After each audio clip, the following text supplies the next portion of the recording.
ჟიული შარტავაც ვანახოთ ბავშვებს. შენ კი იცი ვინ არის, იმიტომ რომ გიყვები ხოლმე. ჟიული შარტავა არის მამა საზოგადო მოღვაწე, გმირი, ჩვენი ქვეყნის გმირი. იგი დაიღუპა 1993 წლის 27 სექტემბერს, სოხუმის დაცემის დღეს. აქ არის მისი მიღწევები, რამდენი ჯილდო აქვს მამა. უყურე, ვახტანგ გორგასის ყარის ორდენი, წმინდა გიორგის ოქროს ორდენი და ბევრი ორდენი. აბა ეს არის რა?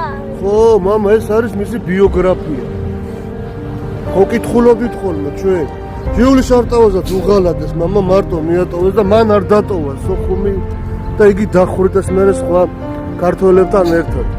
და გვიამაყება რუსთაველებს, რომ 92 წლის საქართველოს პარლამენტში რუსთავის ოლქიდან იყო მაჟორიტარი. ეს კიდე ჩვენი აფხაზეთის ქუჩადა. მე და ალექსანდრე აი აქ ცხოვრობთ და წერთ ხოლმე.